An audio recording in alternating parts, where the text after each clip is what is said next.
হ্যাঁ, জুনিয়র হোমি বন্ধুরা, এই একটি ভদ্রমহিলার সোরিয়াসিস, তো ন্যাচারালি সারতে চায় না, হোমিওপ্যাথি ওষুধে অনেক কেস ভালো থাকে। তো এরা অনেক জায়গায় দেখিয়েছিল, 8 বছর ধরে প্রায় চলছে। এই মেয়েটি মুখ দেখাতে চাইছে না, ওর হাজব্যান্ড কথা বলছে।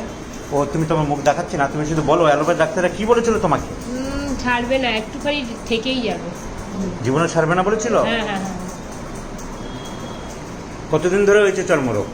প্রায় 10 বছর। প্রায় 10 বছরের মধ্যে হয়েছে। চিকিৎসা কী করেছো আগে? অ্যালোপ্যাথিক, তারপর অনেক দূরে দূরে অনেক বড় বড় ডাক্তারের কাছেও গেছিলাম, তারা ওষুধ দিয়েছে কিন্তু কোনো রকম চর্মরোগ বিশেষজ্ঞ ডাক্তার হ্যাঁ, দেখিয়েছিলে? চর্মরোগ- আমাদের হোমিওপ্যাথি চিকিৎসক কাউকে দেখিয়েছিলে? না, হোমিওপ্যাথিক কোন্নগরে একবার দেখিয়েছিলাম। অন্যকারে একবার হ্যাঁ, দেখিয়েছিলে? তারা ওষুধ দিয়েছিল কিন্তু কোনো রকম কোনো ফল হয় আর অ্যালোপ্যাথিক চর্মরোগের ডাক্তার বিভিন্ন জায়গায় দেখিয়েছে? হ্যাঁ, বিভিন্ন জায়গায় দেখিয়েছি, তারা অনেক ওষুধ দিয়েছে, ট্যাবলেট দিয়েছে, মলম দিয়েছে, কিন্তু কোনোটাতেই কোনো লাভ হয়নি। লাভ কিছু হয়নি। দেখো, হোমিওপ্যাথি ওষুধে আমার কাছে কমপ্লিটলি তারপরে পিওর। লাস্টে আপনার কাছে এসেছি, আপনার ওষুধ খেয়ে এখন পুরোপুরি মোটামুটি সুস্থ। তোমরা মোটামুটি খুশি হয়েছো? খুব খুশি ওই ডাক্তাররা যা বলেছিল জীবনে সারবে না, অমুক তমুক, এখন কেউ স্যাটিসফাইড? বলেনি যে সেরে যাবে, সবাই বলছে যে সারবে না। এখন তুমি স্যাটিসফাইড? তুমি এখন- নিজের চোখে দেখলে হ্যাঁ, সারলো? হ্যাঁ।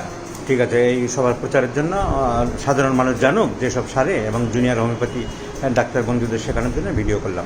তোমাকে সহযোগিতা করার জন্য ধন্যবাদ। Thank you.